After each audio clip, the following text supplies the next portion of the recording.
everybody, whether you're on the East Coast, West Coast, or around the world. This is Coast to Coast. How's it going, guys? What's happening? So I figure might as well kick this off. Gruden gets, put back into the Bucks Ring of Honor. You think we're going to see him on a sideline again here pretty soon? He's already been, a consultant. He's done things with some of the teams overseas. It sure feels like he's going to find his way back on a sideline. Probably not as a head coach initially, right? Like I think he'll be an OC. That's what I was thinking. Is he'll probably be, if nothing else, an advisor. Right? I don't think he'll ever be a head coach again. I think he'll just be an OC. See, I disagree. As much as they like to randomly bring guys back, I could see him being a head coach again. You're probably still 5 years away from that, but I don't even think that long. I'll be honest. I don't think he becomes an offensive coordinator. I think that he will become a head coach, or he won't be anything at all. Well, and that's why I was thinking he would become an advisor, right? Because he already had a little bit of a role like that with the Saints when Carr first got there, right? They brought him in. So it makes you think that he would probably have some sort of advisory and then right back into it. Yeah. And I wouldn't hate that. I mean, the game's always interesting when he's out there. For sure. I to be honest, I don't think he should have even been agreed. Blackballed. And I think he comes back, and I'll be honest, I think he winds up coaching as early as next year. Oh, okay. I think that's probably a little too soon, but I would say he's within 5 years. I think with as bad of coaching there is out there in the NFL, fair enough. That there is ample opportunity for him to be able to become a head coach. Maybe even for this team right here. Gruden and Jerry Jones would be a hilarious match. Oh my Lord, that would be 100% amazing. Can we do that? Like, that would be awesome. I never even thought about pairing those two, but now that I have, I think the NFL needs that. I wouldn't be surprised that he goes to the Dolphins. I think the Dolphins have a bad enough season this year where they consider moving on from their head coach and then bringing him on. I think Florida is the spot where he would be at that would make the most amount of sense.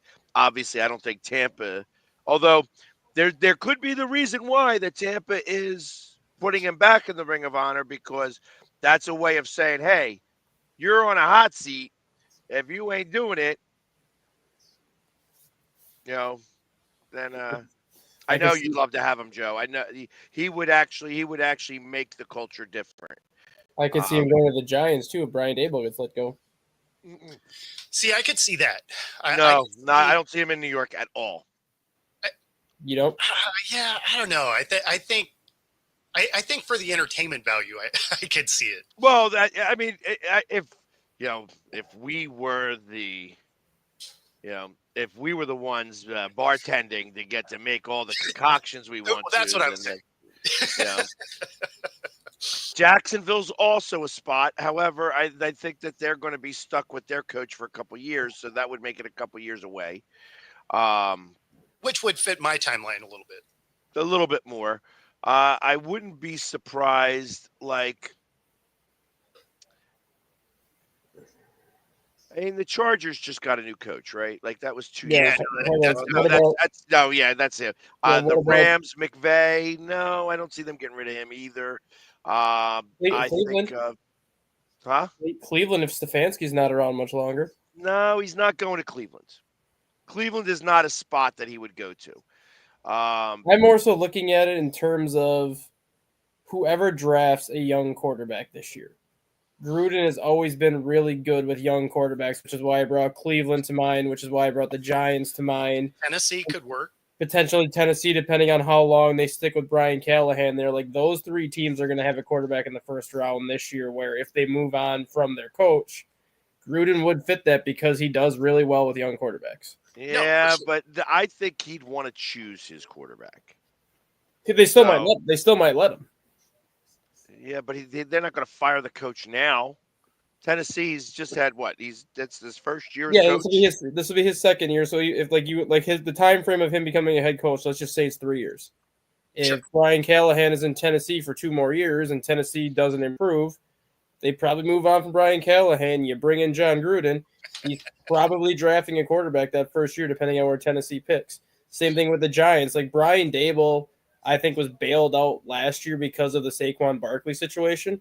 But if the Giants don't show any improvements this year, there's a chance that Dable's not going to be around next year. And then the same Yeah, thing with Gruden. I do agree with Pags, though. I don't think he actually ends up there, but there's would be opportunity. The Raiders would be hilarious because then you're like, do they just honor the contract he already had? But you have Pete Carroll and Kelly. The Raiders there. traded him though. That was the thing. So it's Well, this last go. What about a team like the Colts? Well, and that's what Chris just said too. you know what? I like the coach that's there. I like Steichen Steichen's a too. good coach. But if they continue to be a 500 team, do the Colts hang on to Steichen? Yeah, but I mean, so listen, you got to he's give him had. something. You got to give him something to work with. Yeah, exactly. That's like at what point do you give him? Yeah, like how much time do you want to give him? Like, we're not going to give him any time whatsoever? Is that what we're going to do here? We're going to just be like, okay, fired. This is the problem with the NFL in general. Yeah. Firing too quickly. Now, I'm a firm believer that you hire slow and you fire fast. Like Yes. when you think that there's going to be an issue, then you got to get rid of that guy as quick as possible. The problem I see is that you can't fire him because he's not doing anything with the team because you ain't gave him the team. I mean, Steichen's still dealing with the mess from Saturday. Yeah. For sure. I mean, you see teams do it though. I mean, of course, and those are poorly run organizations. What about in fact, this one right here? Yeah. I mean, there was no reason to fire Vrabel. No. None. You should have fired your GM. What about absolutely no players to play with? What about possibly seeing Gruden go to San Francisco, depending on how long Shanahan stays there? Because the 49ers are going to be, I think, starting to get into that rebuild mode now that they got rid of Debo. We've already talked about that with paying Brock Purdy. You have McCaffrey, you have Ayuk, you have Trent Williams, and all these big contracts. You're going to have to move on from some of these players eventually. Does Kyle Shanahan want to stay there if they go into a rebuild? And if not, that's a perfect spot for Gruden. He could have his quarterback in Brock Purdy. He knows how to rebuild an organization because he's done it before. The thing that's interesting about that Lynch played for him. They're so good at reloading that even when they're should be falling apart, they find ways to plug the holes. I agree there, but I just there until he wants to leave.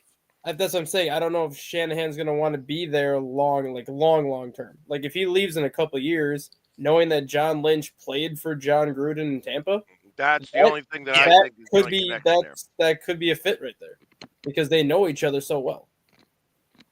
I mean, it's possible. It's possible. I wouldn't rule it out for sure. It seems lower on the opportunity list, but I wouldn't rule it out. The Panthers need to not fire somebody every 5 minutes. So hopefully their coach can hang out for a second. I mean, I understand he made it through a whole season, which is the first time in 4 years. So yeah, hopefully the Panthers, if you're a Panther fan anyway, hopefully they aren't looking for a coach. Well, if you're Gruden, do you even want to go there? Yeah, exactly. Yeah, that's the other thing. I don't see him going there. I see, like I said, I see the Florida teams see the Florida teams. I do see San Francisco as a potential Sure. due to the fact that, there. I don't even see Arizona. And the reason why I don't see Arizona is because I don't think he would I think he would be miserable trying to do something with Murray. I agree there too. But Arizona also last year. Do you think Murray'd still be there? Because that would be about the time his contract would end. If he's coming in, he's drafted. Yeah. And I think they like their coach. I They mean, do I like think Jonathan I Gannon. think that he's going to I think that he will be there they'll get rid of Murray before they get rid of him. Yeah. Well, but that's what I mean though, is, if he were to come in and they were to get rid of their coach, I would bet the next guy coming in could get rid of Murray. Yeah, do you want to do that? I mean, I guess that's part of the thought process I have with that. It's just, do you really want to start to push those like, hey, we're going to do this now, all of a sudden we're going to kick everybody out? Well, I mean, they're quite a few years into this project with Murray. So, I mean, at some point, you have to realize it's just not really working. I'll tell you another team that I think could possibly be a dark horse. Okay. And obviously not this year. We're talking next year or in possibly 2 years. Kansas City. I was thinking that, but I was going to bring up another team that has kind of underachieved the last 2 years, and it's not necessarily because of the coach, but it's because of something else. What if Cincinnati moves on from Zach Taylor? Well, that was the other team I kind of looked at. I like that, but I don't. Again, I just, I see him in a warmer climate. I don't see him in a cold climate. And I think that's just a personal opinion type thing. Yeah. So, like Atlanta falls into that that's category. another one because I don't think Raheem Morris is head coach material. Like, he's a great defensive coordinator, but I think he's one of those guys that's always going to be a better coordinator than a better coach. So those are what we're looking at. I think those are the things that. I like the Bengals angle. Because he would have a quarterback in Joe Burrow who's still young. He would have weapons galore. If he goes in there, he's going to address the offensive line and the defense because that's something that he always had in Tampa Bay was a defense. That's something that he always had when he was. Yeah, but that defense, that's not true. That defense came from Tony Dungy. He inherited that defense. Yes. But he still brought in the defensive coordinator to call the plays, though. Like, he'll bring in, like, a good defensive coordinator to call the plays, and then he'll have that defensive coordinator assist in getting the players that fit that scheme. When he was with the Raiders always had one of the best offensive lines, so, Gruden's going to focus on the trenches. Well, and they had decent defenses when he was there. Yeah. Yeah, when I think of that Raiders Buccaneers Super Bowl. I think Chris is just writing down football teams now. Hold on. There's 32 teams. Let's put down all 32 names. There's a chance he's going to go to one of them. Right. Because, I mean, the Ravens, unless Harbaugh wants to quit, he's not going anywhere. Like, he's in the playoffs every year. I actually believe Harbaugh, I mean, at his age, where is he at in the grand scheme of things of winningest coach? Like, in the NFL or just like all? Are you talking? I'm not talking Harbaugh and Chargers. I'm talking Harbaugh with Ravens. John Harbaugh. He's got to be around top 10. You would think got to be close, and I think that of anybody who could actually get that number one spot, he's young enough, and he's got a good enough team. Yeah. That he could actually threaten that spot. Like the Don Shula spot. Yeah, I mean, you would think so, because, I mean, they're a double-digit win team every year. How old is John Harbaugh? So John Harbaugh is 61 years old. He is tied with Bill Parcells for 14th all-time with 172 wins. Yeah. He's a long way off still. Well, I mean, one more win ties him with Jeff Fisher at 13. 2 more wins ties him with Mike McCarthy at 12, so he'll pass both of them up. No. I just mean he's a long way off from Shula. Yeah, he's 170. 170, 173, and what is it? Where'd he go? 172 and 104. So he's got a 623 winning percentage, which is a top 7 winning percentage. He just doesn't have the wins yet, but he's got top. I thought he was younger. I put him closer to my age. Yeah, not at 62. He's actually older than Jim. Well, no, John- I knew that. I knew it was Yeah. the older brother. I just Yeah. thought he was like, I thought he was around 55. No, Jim Harbaugh is 59 and John Harbaugh is 62. Crazy. Yeah, 62. Yeah, he just had a birthday September 23rd. Yeah, so he's in. He won't get there. The only record that he's going to have is he's got the most road playoff wins as a head coach. So any win going forward is just going to add to that. Yeah, and what the longest preseason win streak ever. Yeah, so he's got 8 road. He's got 8 road playoff wins. So obviously the year that they won the Super Bowl, that all came on the road. So that was 3 of them ready to that total. Then they went to this AFC Championship game, I think 2 years later, where they had to get 2 more road wins. So yeah, I mean, that's a record that something that he can hang his hat on, as he knows how to win playoff games on the road. And he was always, I mean, he was a special teams coach for the Eagles. Special before teams he got- coach, and with Dallas too. He was with Dallas, I think, before he took the Baltimore job. Like he went from the Eagles to Dallas, and then No, he went from the Eagles to the Ravens. was he at Yeah, Dallas? first? I remember that because it was under Andy Reid.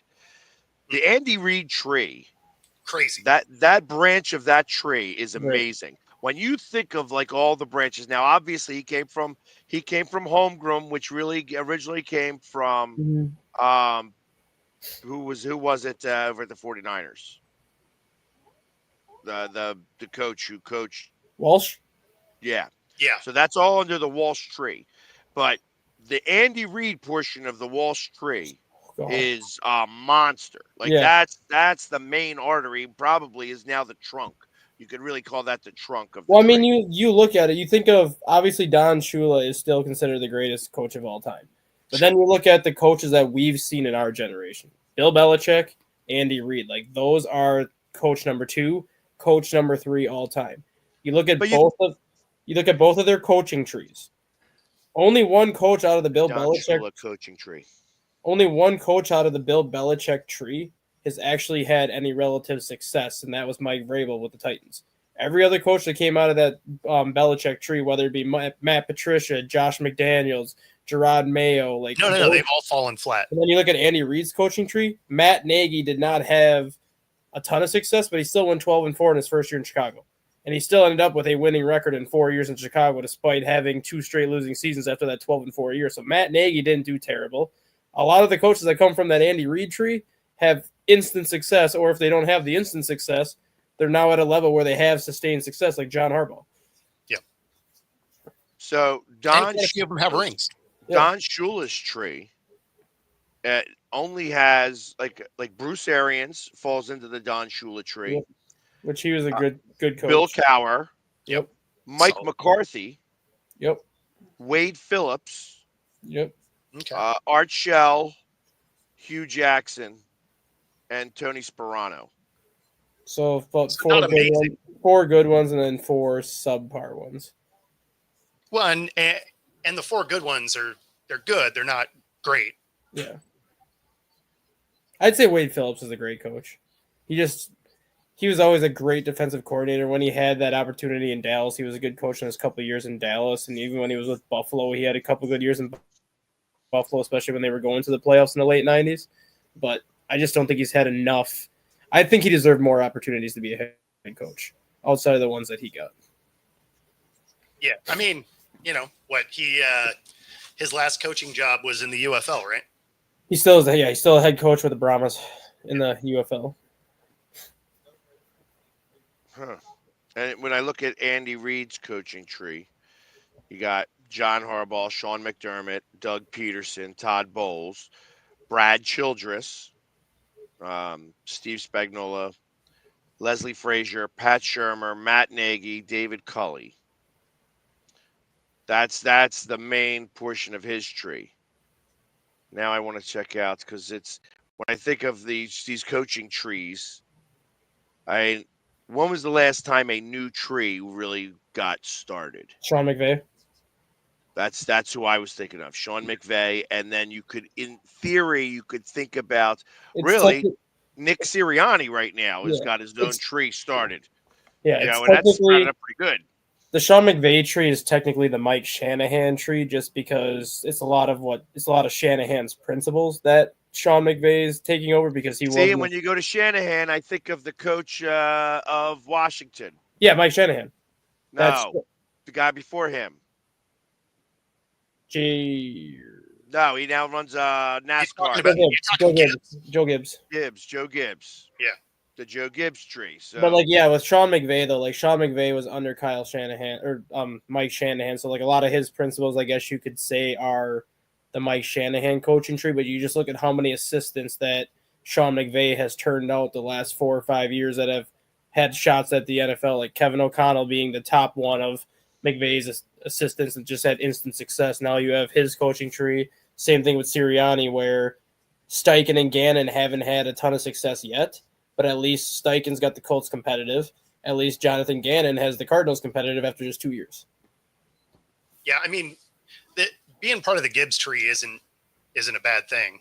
I mean, he's the only coach to win 3 rings with 3 different quarterbacks. Yep. So. yeah, the Sean McVay coaching tree has Matt LaFleur, Zach Taylor, Cohen, and O'Connell listed. Yeah. Raheem Morris also falls into that tree. So, 3 of those 4 have had pretty much success right from the jump.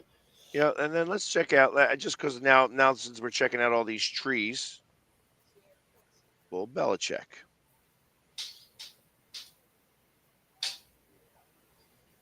Interestingly enough, because, obviously we'd have to say if it's Bill Belichick, this is Parcells' tree. Yeah. Right? Yeah. So you don't even know who's on the other side of the tree because it's one side is all Belichick. Yeah. But Nick Saban falls into the Belichick tree. Yep. Brian Flores, Al Groh, Robert Salah, Brandon Staley. He's got a lot of college coaches that fall into his stuff, but not a ton of success in the league though. Yeah, Flores had the 1 year of success where they went 10-6. Brandon Staley had 1 year of success where they went 10-6, and then obviously Vrabel is the most successful coach to come out of that tree. Yeah, Vrabel did well because Patricia didn't do anything in Detroit. Josh McDaniels made the playoffs the 1 year in Denver with Tim Tebow. Otherwise, he never did anything. Gerard Mayo this past season got 1 year and got axed. And Vrabel had actually fall into his tree. Vrabel does not fall under his tree. Vrabel played for him. He was the linebacker coach for him in the 1 year. Yeah, that's what I was thinking. He was he was their linebacker coach for 1 or 2 years after he played. Yeah. And then he got an interview because they made him the interim defensive coordinator to end the season 1 year, and that's how he got the interviews. Yeah, it's weird they didn't include him because he's definitely part of that tree. So I think that was the first one of Bill Belichick's former players that ever got a coaching job. All right, so I am pulling up the Bill Walsh coaching tree. Mike Holmgren, Jim Fossil, Paul Hackett, Sam Weiss, George Seifert, Dennis Green. Denny, rest in peace, Denny Green. Haven't thought of Dennis Green in a long time. So Mike, who came from Mike Holmgren, because it's his side of the tree that really does it. You have Andy Reid, Mike Sherman, Ray Rhodes, Steve Mariucci, Marty Morningweg, Brad Childress, and John Harbaugh. So from Paul Hackett, you have Mike McCarthy, John Gruden, Bill Callahan, and Jim Harbaugh. So I stand corrected. Vrabel was never on Belichick's staff. There you go. Oh, really? He went to Ohio. For some reason, I thought he was. He went to Ohio State for 3 years after he left the Chiefs. He played for the Chiefs in 2009, 2010. Went to Ohio State for the next 3 years under Urban Meyer. Then he went from Ohio State to Houston when they had Gary Kubiak, and he was Houston's linebacker coach in 14 through 16, and then he took over as Houston's defensive coordinator in 17. And then he was the defensive coordinator for 1 year in Houston before he got the job in Tennessee. Okay, so he's starting his own tree. I honestly thought he was. I thought he was their linebacker coach in New England for that 1 year. Yeah, for some reason I thought he was too, and maybe it was just because he was still on the team and was injured or something. Yeah.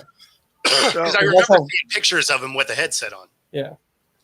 Mike Sherman won how many? 2 Super Bowls? 1. None. Mike Sherman got none. None with Denver? You're talking Shanahan, not Sherman. Okay. Mike Sherman was Mike Sherman was the Packers head coach after Mike Holmgren left. They had Ray Rhodes for 1 year between Mike Holmgren and Mike Sherman. And then Mike Sherman was the Packers head coach for 9 years before McCarthy got the job. All right. So Steve Mariucci won 1, correct? No. He won 1 with the 49ers, I thought. I don't even think he got there. Because he would have been with the 49ers from like 95 through 2002, because then he went to the Lions. Because And the only reason why I'm even asking these questions is because Yes. Gary Kubiak. Actually, interestingly enough, it seems like Dennis Green has the most Super Bowls under his portion of the tree of the Bill Walsh tree. And I think about this because Danny Green has Mike Tice and Scott Linehan, who both. Who the heck did Dennis Green win a Super Bowl with? He didn't. Oh. But coaches that did win Super Bowls. Brian Billick won 1. Yep. Tony Dungy won 1. Yep. Mike Tomlin won 2. Yep. Yeah, Mariucci never made the Super Bowl. He was with the 49ers 97 through 2002, which was already past the T.O. Steve Young era in the mid-90s. And then he was in Detroit 03 through 05. He only made the playoffs 4 times he only made the playoffs 4 times in his 9 years as a head coach, going 3-4 in the playoffs. So he didn't even have that much playoff success. Nope. 75 and 71 as an NFL head coach, and 6 and 7 as a college head coach. So he's been basically a 500 coach for most of his career. Interesting. Yeah, for some reason I thought he had more success than that. I mean, you got to look though, when he took over the Lions, though, the Lions were post Barry Sanders, pre Matthew Stafford. That was kind of their. Yeah, it was Orlovsky. Yeah, their Orlovsky stuff in neutral period. Well, if that's the case, then Mike Holmgren does have it then, because there's been Andy Reid's got 3, John Harbaugh's got 2, and that's 5 Super Bowls under Mike Holmgren, who only had 1. Yep. And then he made another one with Seattle. Mike Holmgren made 3, but he only won the 1 because he made 2 with the Packers, and then he made that one with Seattle. Right. Mike McCarthy won 1, correct? Yep. Yes. John Gruden won 1. Yep. Yeah. And Bill Callahan made it but didn't win. He lost to John Gruden. Jim Harbaugh lost to John Harbaugh. And who else did he lose to? He's only been to the 1 Super Bowl. Because he was at Stanford for. Yeah, So Jim only made 1. Yeah, he was at the University of San Diego for 2 years. Then he went to Stanford for 4.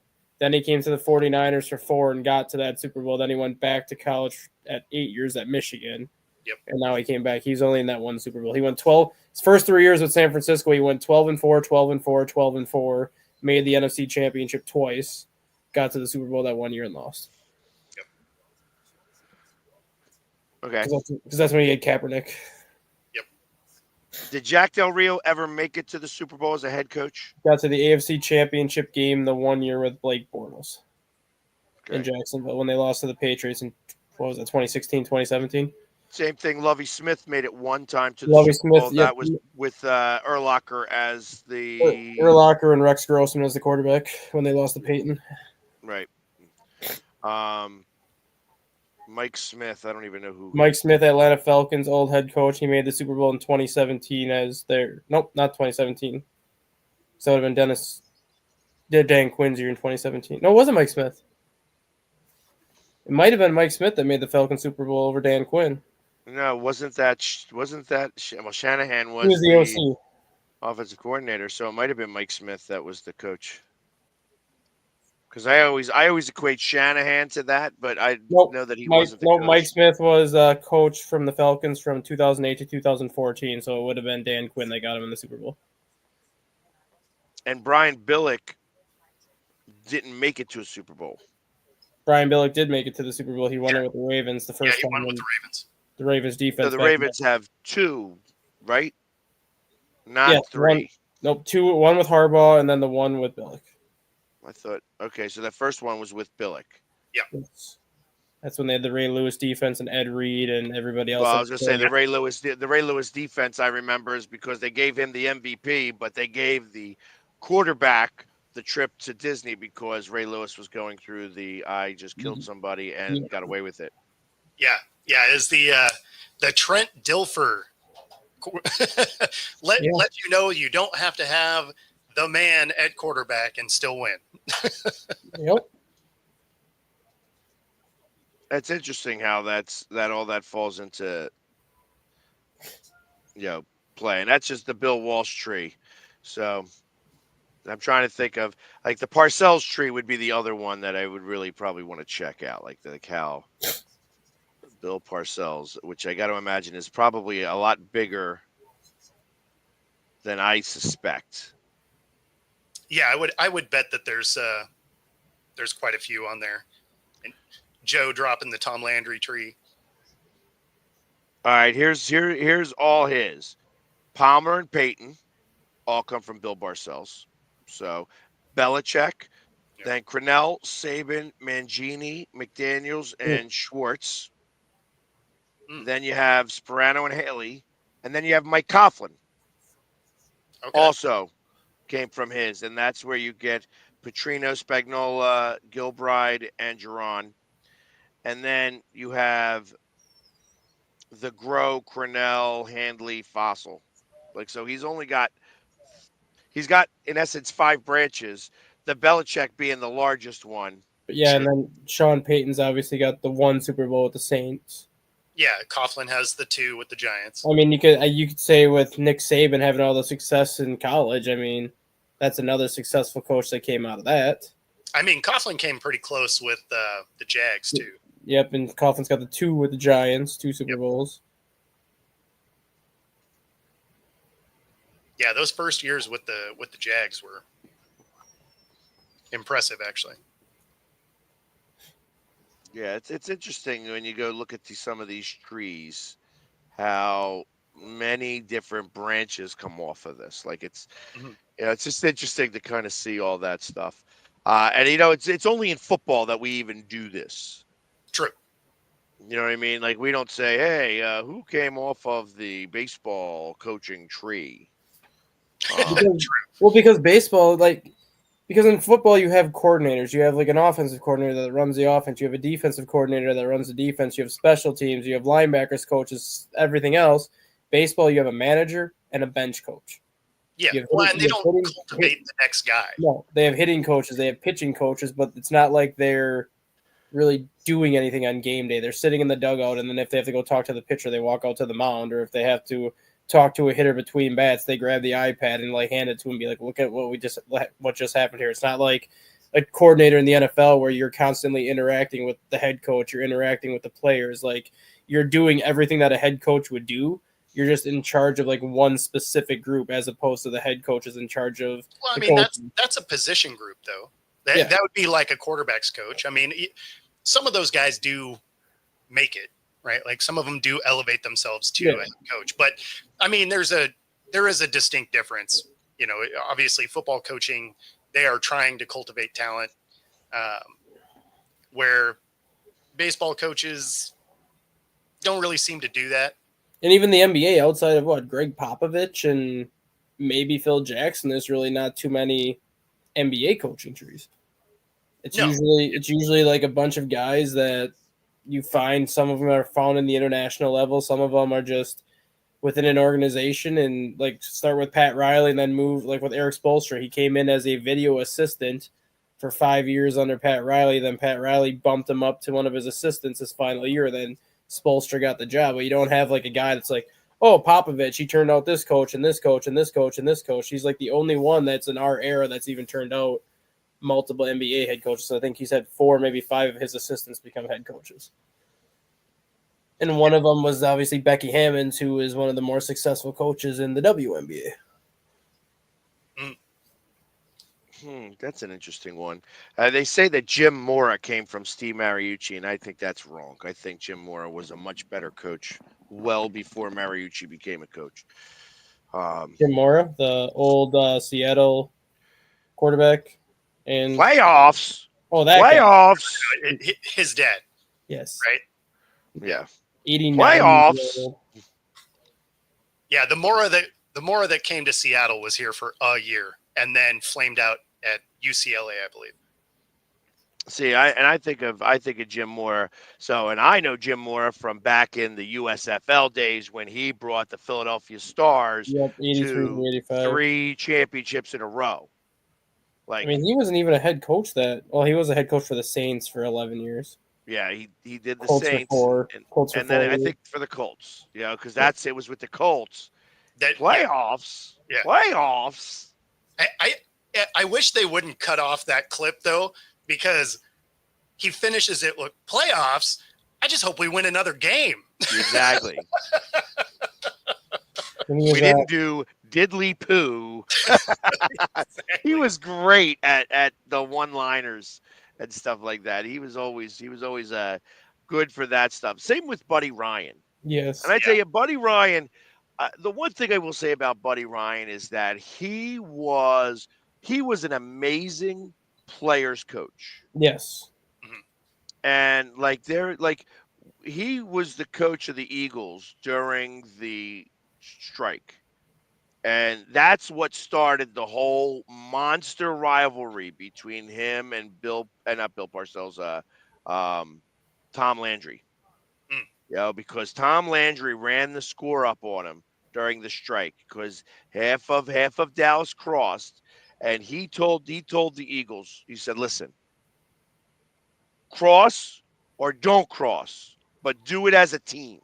Do not do whatever. So we had a whole bunch of ragtag, and Tom Landry ran the score up on him. So that was when they got that second game that season. That was when they were going to kneel on it, and then they threw it up there, and it was a penalty. And with no time left on the clock, they scored the touchdown because, they were just going to screw you, Tom. Seahawks just released Tyler Lockett, by the way. No. Everything I had heard was it was going to come today. They didn't want to do it on the same day they released the other guys. They wanted Lockett to have his own day. Yeah. So so you kind of knew that's how it was going to come together. But I mean, at 31 million, you had to. The production didn't warrant staying on the team. Right. A 4th-round pick. The Bears trade for Thuney. I thought that happened yesterday, right? Nope. They had Jonah Jackson and Curtis Lee yesterday. Yeah, exactly. Joe Thuney was this morning. Okay. Raiders releasing Minshew. No, say it's not so. Gardner needs a team. I mean, he'll get one. He 100% is the new Fitzpatrick. He's going to bounce all around the league. He will. Because, I mean, he's a good enough backup that he can go out there and win you a game. When your starter gets hurt, he's exciting to watch. So at least in a loss, it's at least entertaining. And he's got the mustache. Yeah, I mean, Ryan Fitzpatrick had the beard. Gardner Minshew's got the mustache. Exactly. He's gonna bounce. And the mullet. He's got the mullet. Yeah, he's got the mullet too. Yep. I know because I have a buddy who looks just like him. Just like Fitzpatrick, he's gonna play for literally half the teams. Hey, he's already played for a third of them. For $4 million a year, I'll bounce around team to team as well. Yeah, why wouldn't you? And you don't have to play that much. You want me to hold a clipboard for 8 weeks and then play for a couple weeks and then go back to holding the clipboard? Sign me up. I'm good with that. Right? How about the Eagles re-signing, doing an extension on Saquon? Pour more salt into the wound of the Giants. Great. Here, we're going to take him 2 more years. They didn't have a choice. They really had to do this. But it just makes the Giants look even dumber. by not. It's a like, 2-year extension, but really it's only a 1-year extension Yeah. because the extension actually starts this year. Yeah. Yeah. So like this past year that happened, they needed to get this done ahead of time because of the money that he wound up making. Yep. In terms of incentives. Yeah. So they super incentivized this, but it's the 2-year extension's like $20 million a year. Yeah. No. Most expensive running back ever. And then you have So- Joe. You still have Joe Shane saying, "I can't justify paying a running back $11 million." So funny you mentioned that. I got this fun little soundbite. Oh God. Let's go. Let's go, Joe. Oh man, Is where that is from Joe? Is that from Joe Shane? it? Sure is. Yes. Uh, Oh, the most famous GM for all the wrong reasons. oh, it's so good. Where's my? It moved it. Oh no. Tell you though, the Bears are definitely trying to put together an offensive line. Well, that's literally Yes. what Ben Johnson said when he took over. He's like, we have a young quarterback. We have weapons. Winning and losing in the NFL starts in the trenches. And obviously, Ben Johnson being the offensive coordinator at Detroit, they've had one of the best offensive lines in the NFL for the last 3 years. He knows what it takes to build an offensive line in the trenches. And by doing it, take ex Eagles. well, Penny Sewell though. Penny Sewell is probably a top 2 tackle in the NFL. Here we go. Everybody doing? Hey, Joe, I know it's been a year, but looking back at the decision to let Saquon walk in free agency, how do you view that, and do you regret not resigning him? Yeah, I'm happy for Saquon. Obviously, went on to win the Super Bowl, and we wish him nothing but the best. Always going to evaluate all the decisions you make, and we were at a different place in our build. And again, love Saquon and wish him nothing but the best. In a different place in their build. Yeah, it's called We Suck, and we don't know what the frig we're doing. So Yep. let's give away our best player / let's not re-sign him or anything like that, or put a franchise tag on him or anything like It's that. called He Is Our Offense, but we'll pay Daniel Jones, and now we just lost our offense. But hey, No. I had to save that clip because I was just like, different place in the build. How's that rebuild going? did you guys see the comments that Quinn Ewers made in his interview? I didn't. And now people are wondering if his draft stock is going to fall because of it. Because it was. I mean, he was a actually day 3 guy anyway. Well, he was in an interview with Mike Tomlin, basically. And Mike Tomlin was just kind of talking. I don't even remember what the question was, but he referenced Dwayne Haskins, who was the backup to Tomlin for 2 years before Haskins got killed in the car accident or whatever it was. Oh, But he basically, whatever Mike Tomlin's question to Quinn Ewers was, like your former quarterback Dwayne Haskins said, we don't go to college to play school. That basically just shows that you have no interest in learning anything. Cool. Like, for one, you don't say that to Mike Tomlin in that like kind of a way, and then for two, you basically are saying, "Oh, just like your former player once said." Okay, this interview's over. Yeah, that's an interesting approach, especially for Tomlin, who's kind of a no nonsense. Yeah, exactly. Like, oh, we don't go to college to play school. So, in other words, you have no desire to learn what I want to teach you when you get to the next level. Fair point. Interview over. Yeah, that's a bold strategy, Cotton. Let's see if it pays off for I him. mean, you were in school at Texas for like. I love that reference. That's a great reference. You're in school at Texas for 4 years, so obviously you had to go to class, and obviously you had to educate yourself somehow. Otherwise, you wouldn't have been in school for 4 years. But just to say, he was in Texas. Yeah, just to come out and say we don't go to college to play school. Well, he's already got most of the ego because he was able to get over the Manning all that time, right? Yeah, I mean, I would be curious to hear what the question actually was. I'll see if I can find the question. Because I feel like that would add some context that is necessary for that statement. That sounds like a quarterback for the Giants. With his injury history, the Giants would not be awesome. Like, saying dumb stuff wise, I would argue maybe the Jets. It depends if they got the 13-year-old picking the draft or not. No, I mean they'd actually be kind of good if they do that. I mean, I don't know. I laugh at all these, the way that some of these teams are. I mean, everybody made jokes on how Sirianni decided to choose people and how he was playing basketball with them in a trash can hoop.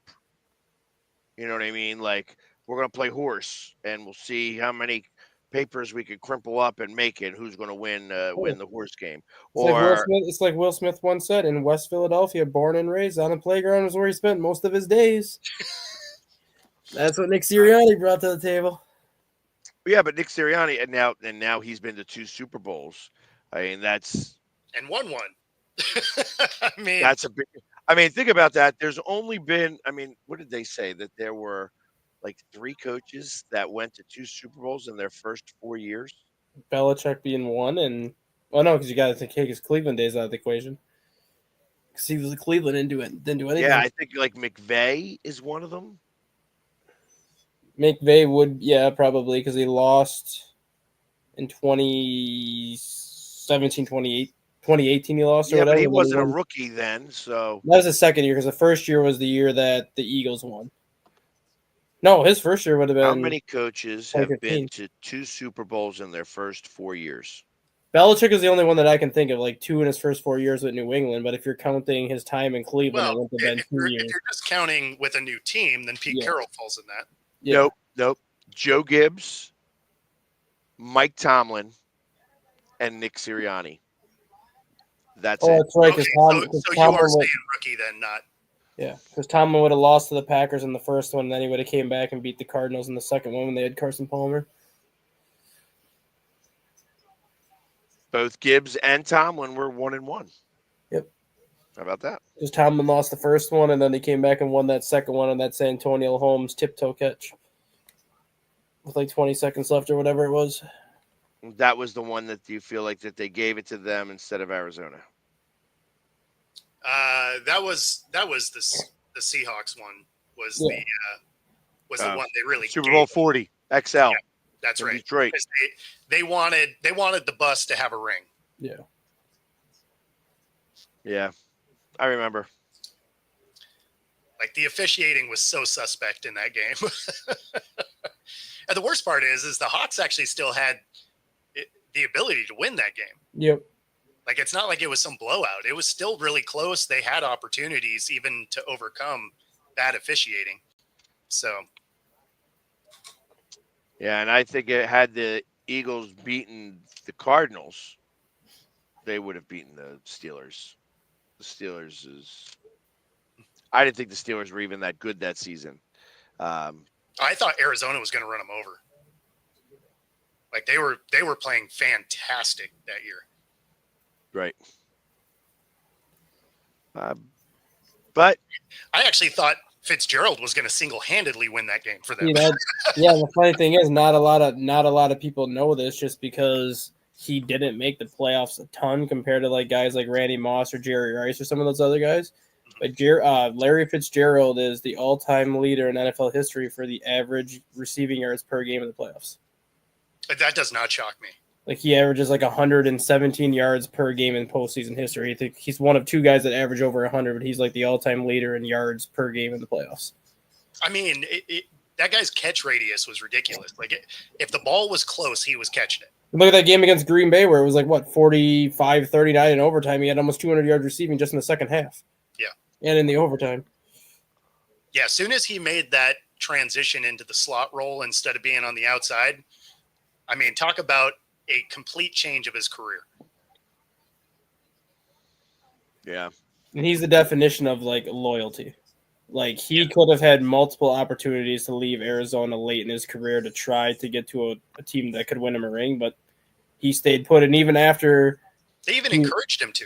Yeah, like, They're like, hey, if you want out, we'll let you out. his last year with Arizona before he retired, like Minnesota tried to trade for him because he's from Minnesota. Like Arizona's like, if you want to go to Minnesota and retire as a Viking and retire in your home state, we will send you there for whatever package they give us. And Larry's like, no, I'm good. I'll stay here. Yep. All right, real quick, just because we only have a couple of days left before this actually comes to fruition here. March 7th is the NHL trade deadline. Mm. And there's a question that I have that would you trade Sidney Crosby? Or I'm just asking as a as just a question. I'm not giving you a deal. oh, gotcha. I mean, for the right price, I'd trade anybody. So I mean, That's a different scenario. We're talking about something completely different Yes. here. Now, this is, I understand that you are not the hockey guy, the best here, Bo. So I would trade him for the sole purpose that you are in last place in your division. The best days of him are well behind him, but it's still Sidney Crosby, and if you put him in a playoff situation, he's still going to produce for you at some level. So if I'm Pittsburgh, I'm looking to trade him to somebody that's either in the playoffs right now or who's kind of in that 9 or 10 spot, maybe like a point out of the final playoff spot where they just need that one piece to get over the hump. I was just thinking it's the only reason you still have fans in the stands. So I mean, it is, but I would want a good haul for him. yeah, Like, I understand he's not the player he once was, but like he's still good. Yeah, he's still. I mean, he's not great anymore. He's still good, but they have guys like Brian Russ now. They have a lot of guys that are Anthony Beauvillier, and they have other players that are gonna basically take over the role he had when he retires. But it was the same scenario with Patrick Kane last year when the Red Wings signed Patrick Kane. Everyone was questioning why you signed a guy that's coming off of a hip surgery that no NHL player has really ever come back from, and the Red Wings basically said, it's still Patrick Kane. You get him in a playoff situation, he's still going to produce, and the Red Wings were 1 point from making the playoffs last year, but second half of the season, Patrick Kane was starting to look like the Chicago version of Patrick Kane. I think you do the same thing for Crosby. You get him out of this losing environment he's in right now. You put him with Florida, Carolina, somebody out west, Vegas, any one of these playoff contending teams. That winning mindset will come back to him a little bit, and you might be able to get something out of him for 2 months where that could be the difference of you making the playoffs, not making the playoffs, or even a deep playoff run. Yep. So Not sure what you get back for him given his age, but Penguins would probably get one player and a couple picks back. I would think they might not be high-end picks, but like a player and a third and a fourth or something. yeah, it's amazing who's in the playoffs and who's not in the playoffs when you're sitting here thinking about this. Like, obviously, Toronto's in, but they're going to stink. The Panthers are in right now. Right. The Lightning are in. The Capitals are in. The Hurricanes are in. The Devils are in. Blue Then you have Jackets. The Blue Jackets are interesting. I feel like that they have a bed poop coming. I disagree for one reason. I think a lot of this is they're trying to make the playoffs for Johnny Gaudreau. No, I get it. I think they have like a lot of that. I think they'll miss the playoffs. I do, but I don't think it's going to be because they pooped the bed necessarily. I think it's going to be like a team like the Rangers. They're sitting as the 8th seed right now with 66 points. The Red Wings are 9th at 66 points. And then you have like Boston or Montreal that are only like a point behind like those two. I think one of those teams is going to get on a hot streak towards the end of the year where they make up enough ground to surpass Columbus. I think Columbus just misses it because they don't get on like a 4 or 5 game win streak where they can bank a lot of points. I think somebody gets on a hot streak where they end up passing a couple teams because they're just getting a lot of points in a hurry. Well, and that's where I kind of think that the Flyers are starting to come on a little bit here. Not that I think, yeah, they're at 62, but 66 is right now they're in, but they have a game in hand. So when you think about it, it's like 68 that they got to make up 6 points over the next 20 games. Yeah, they have one less game than the Red Wings and the Rangers. Yeah, they have Flyers have played 62. The Red Wings and the Rangers have played 61. Correct. So figuring that everybody's got the win, and that 68 points is the number right now. So, but ultimately, it's 20 games left in the season. Mm-hmm. You essentially, the Flyers at this point, probably would have to average, They'd have to go 12, 6, and 2. or they have to average 1 point a game, because 20 points would get them to. Oh no, My not Kraken 20. would only have to go 20-0. No big deal. Yeah, they would have to get 24. They would have to get to that 86-point mark. No, you have to get to 90. 90 points is going to get you in. 90 points. And really it should be like 92 points. I think it's 92 points. So that's really the big deal. So you got to get 30 points. 30 points. 30 points right there. So that's why I say it's like you have to go 12, 8, and 2, really 12, 7, 12, 8, and 3. Well, 12, 8, and 2 would only give you 26 Not enough. points. No, you'd have to go 14. 14, 14. 4, and 2. 14, 4, and 2 get you 30. Yeah. And I That- don't know. that'd be what I'm talking about no, right we're there. pulling for you, man. That'd be what I'm talking about there with like a team getting on a hot streak, where if a team can go 14, 4, and 2 their final 20 games, they're getting 30 points, versus if the Blue Jackets go 11, 9, and 1 or something, that's 23 points. That team made up 7 points, and now you pass up the Blue Jackets and the Rangers and some of those teams. Right. That gets us to the end of the show, guys. Got to get out of here. If you're watching on YouTube, be sure to like and subscribe. And if you're watching on Roku, stay tuned for the next hour. Otherwise, we will see. Well, these guys will see you tomorrow. I will be in the air. Where are you going? Going to Cali. I'm going to go enjoy some sun. Oh, But I'll be on an airplane at this time. So, Good to know. Don't say bomb on an airplane. yeah, wasn't planning on it. So there is that, because I want to go enjoy the sun, not hang out in a cold cell where it is sunny. So anyway, take it easy, everybody. See y'all tomorrow.